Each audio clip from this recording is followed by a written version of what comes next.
The Nameless City by H.P. Lovecraft. When I drew nigh the nameless city, I knew it was accursed. I was travelling in a parched and terrible valley under the moon, and afar I saw it protruding uncannily above the sands, as parts of a corpse may protrude from an ill-made grave. Fear spoke from the age-worn stones of this hoary survivor of the deluge, this great-grandfather of the eldest pyramid, and a viewless aura repelled me and bade me retreat from antique and sinister secrets that no man should see and no man else had dared to see. Remote in the desert of Araby lies the nameless city, crumbling and inarticulate, its low walls nearly hidden by the sands of uncounted ages. It must have been thus before the first stones of Memphis were laid, and while the bricks of Babylon were yet unbaked. There is no legend so old as to give it a name, or to recall that it was ever alive, but it is told of in whispers around campfires, and muttered about by grandes dames in the tents of sheiks, so that all the tribes shun it without wholly knowing why. It was of this place that Abdul Alhazred, the mad poet, dreamed of, the night before he sang his unexplained couplet: "That is not dead which can eternal lie, and with strange aeons death may die." I should have known that the Arabs had good reason for shunning the nameless city, the city told of in strange tales, but seen by no living man, yet I defied them, and went into the untrodden waste with my camel.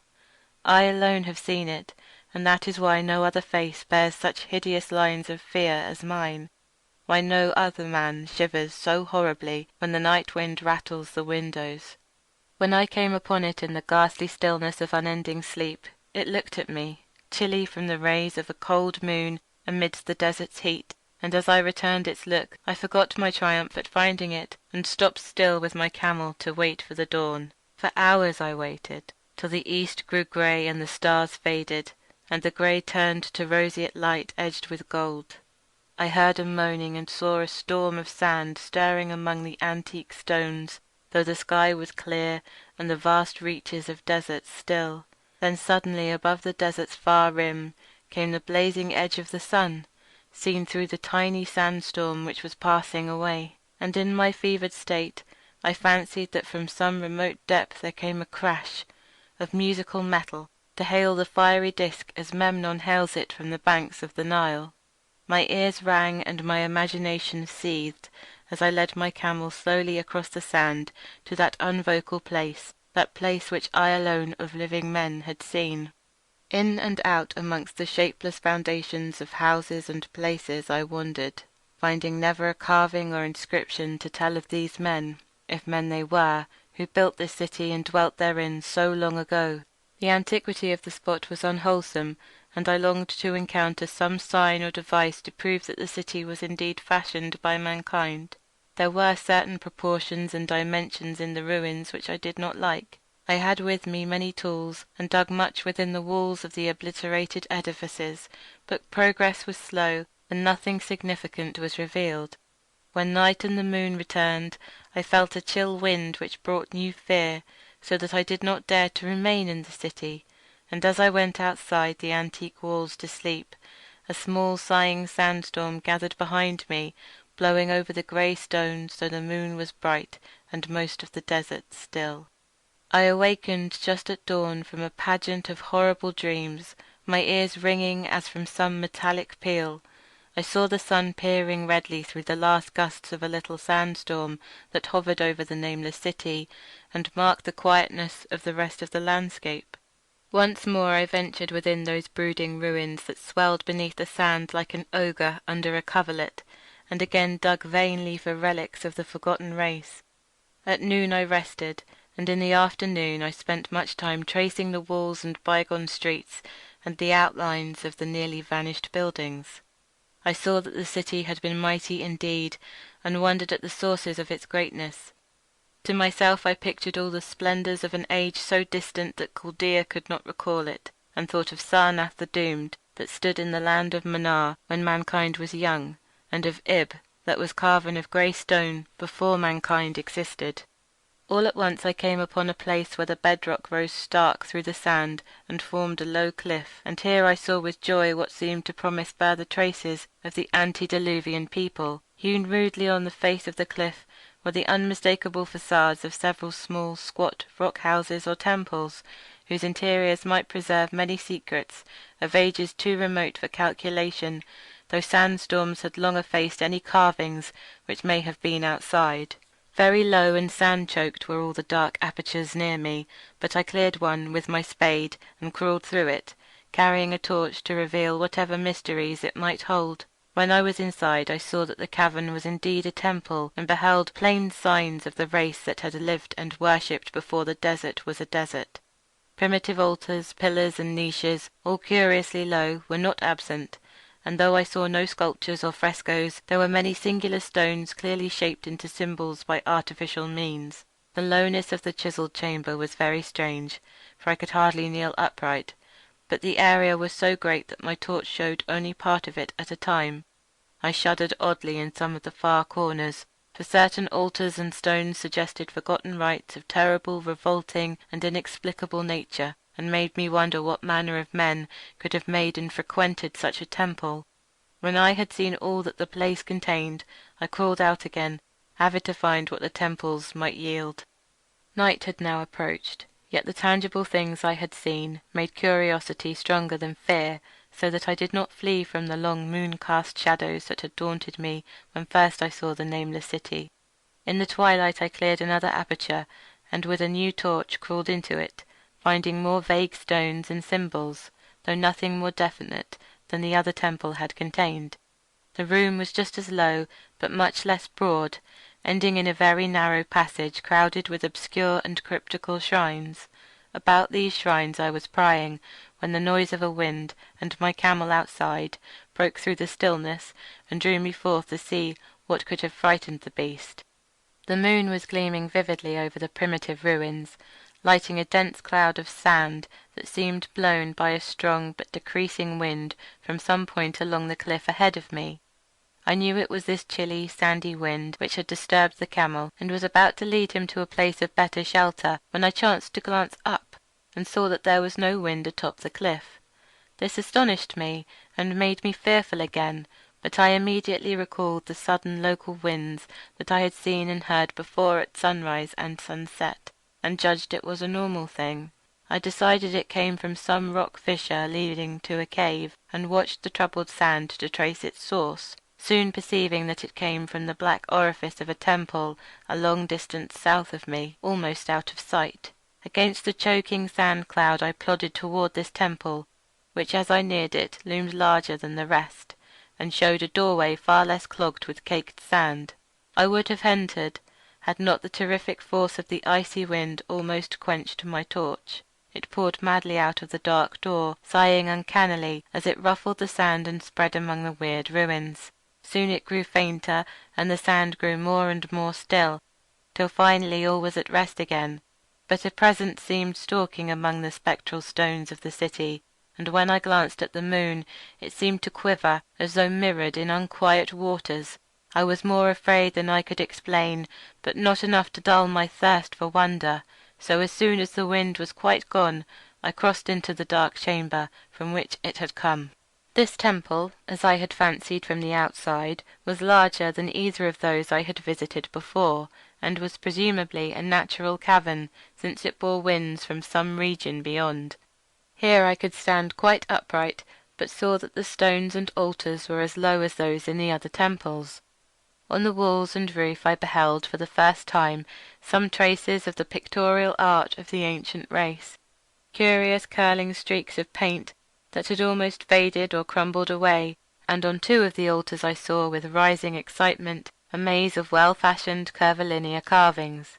As I held my torch aloft it seemed to me that the shape of the roof was too regular to be natural, and I wondered what the prehistoric cutters of stone had first worked upon. Their engineering skill must have been vast.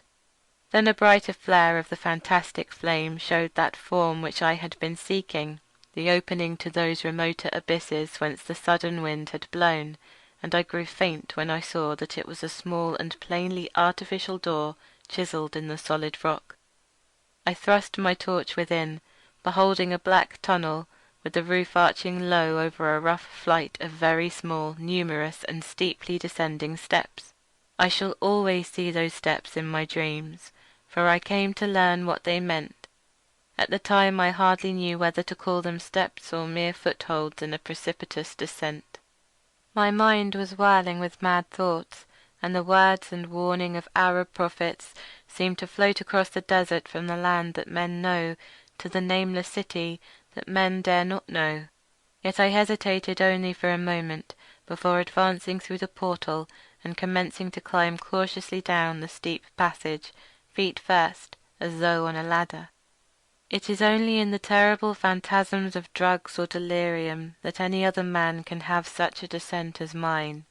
The narrow passage led infinitely down, like some hideous haunted well, and the torch I held above my head could not light the unknown depths toward which I was crawling. I lost track of the hours and forgot to consult my watch, though I was frightened when I thought of the distance I must be traversing. There were changes of direction and of steepness, and once I came to a long, low, level passage where I had to wriggle my feet first along the rocky floor, holding torch at arm's length beyond my head. The place was not high enough for kneeling. After that were more of the steep steps, and I was still scrambling down interminably when my failing torch died out. I do not think I noticed it at the time, for when I did notice it, I was still holding it above me as if it were ablaze. I was quite unbalanced, with that instinct for the strange and the unknown which had made me a wanderer upon earth and a haunter of far, ancient, and forbidden places. In the darkness there flashed before my mind fragments of my cherished treasury of demonic lore, sentences from Alhazred the mad Arab, paragraphs from the apocryphal nightmares of Damascus, and infamous lines from the delirious Image du Monde of Gautier de Metz. I repeated queer extracts and muttered of Afrasiab and the demons that floated with him down the Oxus, later chanting over and over again a phrase from one of Lord Dunsany's tales, the unreverberate blackness of the abyss. Once, when the descent grew amazingly steep, I recited something in sing-song from Thomas Moore, until I feared to recite more. A reservoir of darkness, black as witches' cauldrons are, when filled with moon drugs in the eclipse distilled, leaning to look if foot might pass.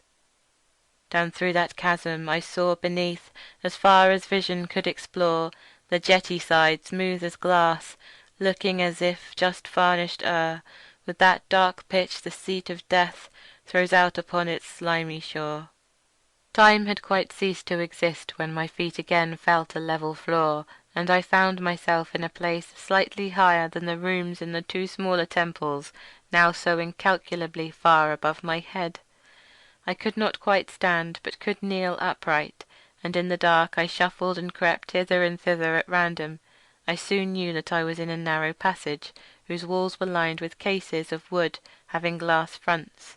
As in that Paleozoic and abysmal place I felt of such things as polished wood and glass, I shuddered at the possible implications. The cases were apparently ranged along each side of the passage at regular intervals, and were oblong and horizontal, hideously like coffins in shape and size. When I tried to move two or three for further examination, I found that they were firmly fastened. I saw that the passage was a long one, so floundered ahead rapidly in a creeping run that would have seemed horrible had any eye watched me in the blackness, crossing from side to side occasionally to feel of my surroundings and be sure the walls and rows of cases still stretched on. Man is so used to thinking visually that I almost forgot the darkness and pictured the endless corridor of wood and glass in its low studded monotony as though I saw it, and then, in a moment of indescribable emotion, I did see it. Just when my fancy merged into real sight I cannot tell, but there came a gradual glow ahead, and all at once I knew that I saw the dim outlines of a corridor and the cases, revealed by some unknown subterranean phosphorescence. For a little while all was exactly as I had imagined it, since the glow was very faint, but as I mechanically kept stumbling ahead into the stronger light, I realized that my fancy had been but feeble, This hall was no relic of crudity like the temples in the city above, but a monument of the most magnificent and exotic art. Rich, vivid, and daringly fantastic designs and pictures formed a continuous scheme of mural paintings whose lines and colours were beyond description. The cases were of a strange golden wood, with fronts of exquisite glass, and containing the mummified forms of creatures outreaching in grotesqueness the most chaotic dreams of man. To convey any idea of these monstrosities is impossible. They were of the reptile kind, with body lines suggesting sometimes the crocodile, sometimes the seal, but more often nothing of which either the naturalist or the paleontologist ever heard. In size they approximated a small man, and their forelegs bore delicate and evident feet, curiously like human hands and fingers. But strangest of all were their heads, which presented a contour violating all known biological principles. To nothing can such things be well compared. In one flash I thought of comparisons as varied as the cat, the bullfrog, the mythic satyr, and the human being. Not Jove himself had had so colossal and protuberant a forehead, yet the horns and the noselessness and the alligator-like jaw placed things outside all established categories. I debated for a time on the reality of the mummies, half suspecting they were artificial idols, but soon decided they were indeed some Paleogean species which had lived when the Nameless City was alive. To crown their grotesqueness, most of them were gorgeously enrobed in the costliest of fabrics, and lavishly laden with ornaments of gold, jewels, and unknown shining metals. The importance of these crawling creatures must have been vast, for they held first place among the wild designs on the frescoed walls and ceiling. With matchless skill had the artist drawn them in a world of their own, wherein they had cities and gardens fashioned to suit their dimensions. I could not help but think that their pictured history was allegorical, perhaps showing the progress of the race that worshipped them. These creatures, I said to myself, were to men of the Nameless City what the she-wolf was to Rome, or some totem beast is to a tribe of Indians. Holding this view, I could trace roughly a wonderful epic of the Nameless City, the tale of a mighty sea-coast metropolis that ruled the world before Africa rose out of the waves, and of its struggles as the sea shrank away, and the desert crept into the fertile valley that held it. I saw its wars and triumphs, its troubles and defeats, and afterwards its terrible fight against the desert, when thousands of its people, here represented in allegory by the grotesque reptiles, were driven to chisel their way down through the rocks in some marvellous manner to another world whereof their prophets had told them. It was all vividly weird and realistic, and its connection with the awesome descent I had made was unmistakable. I even recognized the passages. As I crept along the corridor toward the brighter light, I saw later stages of the painted epic, the leave-taking of the race that had dwelt in the Nameless City and the valley around for 10 million years, the race whose souls shrank from quitting scenes their bodies had known so long, where they had settled as nomads in the earth's youth, hewing in the virgin rock those primal shrines at which they had never ceased to worship. Now that the light was better, I studied the pictures more closely, and, remembering that the strange reptiles must represent the unknown men, pondered upon the customs of the Nameless City. Many things were peculiar and inexplicable. The civilization, which included a written alphabet, had seemingly risen to a higher order than those immeasurably later civilizations of Egypt and Chaldea. Yet there were curious omissions. I could, for example, find no pictures to represent deaths or funeral customs, save such as were related to wars, violence, and plagues, and I wondered at the reticence shown concerning natural death. It was as though an ideal of immortality had been fostered as a cheering illusion. Still nearer the end of the passage was painted scenes of the utmost picturesqueness and extravagance. Contrasted views of the Nameless City in its desertion and growing ruin, and of the strange new realm of paradise to which the race had hewed its way through the stone. In these views the city and the desert valley were shown always by moonlight, golden nimbus hovering over the fallen walls and half revealing the splendid perfection of former times. shown spectrally and elusively by the artist. The paradisal scenes were almost too extravagant to be believed, portraying a hidden world of eternal day, filled with glorious cities and ethereal hills and valleys. At the very last I thought I saw signs of an artistic anticlimax. The paintings were less skilful and much more bizarre than even the wildest of the earlier scenes. They seemed to record a slow decadence of the ancient stock, coupled with a growing ferocity toward the outside world from which it was driven by the desert. The forms of the people, always represented by the sacred reptiles, appeared to be gradually wasting away, though their spirit as shown hovering above the ruins by moonlight gained in proportion. Emaciated priests, displayed as reptiles in ornate robes, cursed the upper air and all who breathed it, and one terrible final scene showed a primitive-looking man, perhaps a pioneer of ancient Irem, the city of pillars, torn to pieces by members of the elder race. I remembered how the Arabs fear the Nameless city, and was glad that beyond this place the grey walls and ceiling were bare. As I viewed the pageant of mural history, I had approached very closely to the end of the low-ceiled hall, and was aware of a gate through which came all of the illuminating phosphorescence. Creeping up to it, I cried aloud in transcendent amazement at what lay beyond, for instead of other and brighter chambers, there was only an illimitable void of uniform radiance, such one might fancy when gazing down from the peak of Mount Everest upon a sea of sunlit mist. Behind me was a passage so cramped that I could not stand upright in it. Before me was an infinity of subterranean effulgence. Reaching down from the passage into the abyss was the head of a steep flight of steps, small numerous steps, like those of black passages I had traversed. But after a few feet, the glowing vapours concealed everything. Swung back open against the left-hand wall of the passage was a massive door of brass, incredibly thick and decorated with fantastic bas-reliefs, which could, if closed, shut the whole inner world of light away from the vaults and passages of rock. I looked at the steps, and for the nonce dared not try them. I touched the open brass door, and could not move it. Then I sank prone to the stone floor, my mind aflame with prodigious reflections which not even a death-like exhaustion could banish. As I lay still with closed eyes, free to ponder, many things I had lightly noted in the frescoes came back to me with new and terrible significance. Scenes representing the Nameless city in its heyday, the vegetations of the valley around it, and the distant lands with which its merchants traded. The allegory of the crawling creatures puzzled me by its universal prominence, and I wondered that it would be so closely followed in a pictured history of such importance. In the frescoes the Nameless city had been shown in proportions fitted to the reptiles.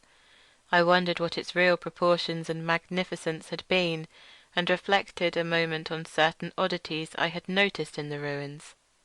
I thought curiously of the lowness of the primal temples, and of the underground corridor, which were doubtless hewn thus out of deference to the reptile deities there honoured, though it perforce reduced the worshippers to crawling. Perhaps the very rites here involved crawling in imitation of the creatures. No religious theory, however, could easily explain why the level passages in that awesome descent should be as low as the temples, or lower, since one could not even kneel in it. As I thought of the crawling creatures, those hideous mummified forms were so close to me, I felt a new throb of fear. Mental associations are curious, and I shrank from the idea that except for the poor primitive man torn to pieces in the last painting, mine was the only human form amidst the many relics and symbols of the primordial life. But as always in my strange and roving existence, wonder soon drove out fear, for the luminous abyss and what it might contain presented a problem worthy of the greatest explorer. That a weird world of mystery lay far down that flight of peculiarly small steps I could not doubt, and I hoped to find there those human memorials which the painted corridor had failed to give. The frescoes had pictured unbelievable cities and valleys in this lower realm, and my fancy dwelt on the rich and colossal ruins that awaited me. My fears indeed concerned the past rather than the future. Not even the physical horror of my position in that cramped corridor of dead reptiles and antediluvian frescoes, miles below the world I knew and faced by another world of eerie light and mist, could match the lethal dread I felt at the abysmal antiquity of the scene and its soul. An ancientness so vast that measurement is feeble seemed to leer down from the primal stones and rock-hewn temples of the nameless city, while the very latest of the astounding maps in the frescoes showed oceans and continents that man has forgotten, with only here and there some vaguely familiar outlines of what could have happened in the geological ages since the painting ceased and the death-hating race resentfully succumbed to decay. No man might say. Life had once teemed in these caverns and in the luminous realm beyond. Now I was alone with vivid relics, and I trembled to think of the countless ages through which these relics had kept a silent, deserted vigil. Suddenly there came another burst of that acute fear which had intermittently seized me ever since I first saw the terrible valley and the nameless city under a cold moon, and despite my exhaustion I found myself starting frantically to a sitting posture and gazing back along the black corridor toward the tunnels that rose to the outer world. My sensations were like those which had made me shun the nameless city at night, and were as inexplicable as they were poignant. In another moment, however, I received a still greater shock in the form of a definite sound, the first which had broken the utter silence of these tomb-like depths. It was a deep, low moaning, as of a distant throng of condemned spirits, and came from the direction in which I was staring. Its volume rapidly grew, till it soon reverberated frightfully through the low passage, and at the same time I became conscious of an increasing draught of cold air, likewise flowing from the tunnels and the city above. The touch of this air seemed to restore my balance, for I instantly recalled the sudden gusts which had risen around the mouth of the abyss each sunset and sunrise, one of which had indeed revealed the hidden tunnels to me. I looked at my watch and saw that sunrise was near, so braced myself to resist the gale that was sweeping down to its cavern home as it had swept forth at evening. My fear again waned low, since the natural phenomena tends to dispel broodings over the unknown. More and more madly poured the shrieking, moaning night wind into the gulf of the inner earth. I dropped prone again and clutched vainly at the floor for fear of being swept bodily through the open gate into the phosphorescent abyss. Such fury I had not expected, and as I grew aware of an actual slipping of my form toward the abyss, I was beset by 1,000 new terrors of apprehension and imagination. The malignancy of the blast awakened incredible fancies. Once more I compared myself shudderingly to the only human image in that frightful corridor, the man who was torn to pieces by the nameless race, for in the fiendish clawing of the swirling currents there seemed to abide a vindictive rage, all the stronger because it was largely impotent. I think I screamed frantically near the last. I was almost mad, but if I did so my cries were lost in the hell-born babel of the howling wind-wraiths. I tried to crawl against the murderous invisible torrent, but I could not even hold my own, as I was pushed slowly and inexorably toward the unknown world. Finally reason must have wholly snapped, for I fell to babbling over and over that unexplainable couplet of the mad Arab Alhazred, who dreamed of the nameless city. That is not dead which can eternal lie, and with strange aeons even death may die. Only the grim, brooding desert gods know what really took place, what indescribable struggles and scrambles in the dark I endured, or what Abaddon guided me back to life, where I must always remember and shiver in the night wind till oblivion, or worse, claims me. Monstrous, unnatural, colossal was the thing, too far beyond all the ideas of man to be believed, except in the silent, damnable small hours of the morning when one cannot sleep. I have said that the fury of the rushing blast was infernal, cacodemoniacal, and that its voices were hideous with the pent-up viciousness of desolate eternities. Presently these voices, while still chaotic before me, seemed to my beating brain to take articulate form behind me, and down there in the grave of unnumbered aeon-dead antiquities, leagues below the dawn-lit world of men, I heard the ghastly cursing and snarling of strange-tongued fiends. Turning, I saw outlined against the luminous ether of the abyss what could not be seen against the dusk of the corridor, a nightmare horde of rushing devils, hate-distorted, grotesquely panoplied, half-transparent devils of a race no man might mistake, the crawling reptiles of the nameless city. And as the wind died away, I was plunged into the ghoul-pooled darkness of earth's bowels. For behind the last of the creatures the great brazen door clanged shut with a deafening peal of metallic music, whose reverberations swelled out to the distant world to hail the rising sun as Memnon hails it from the banks of the Nile. End of The Nameless City by H. P. Lovecraft.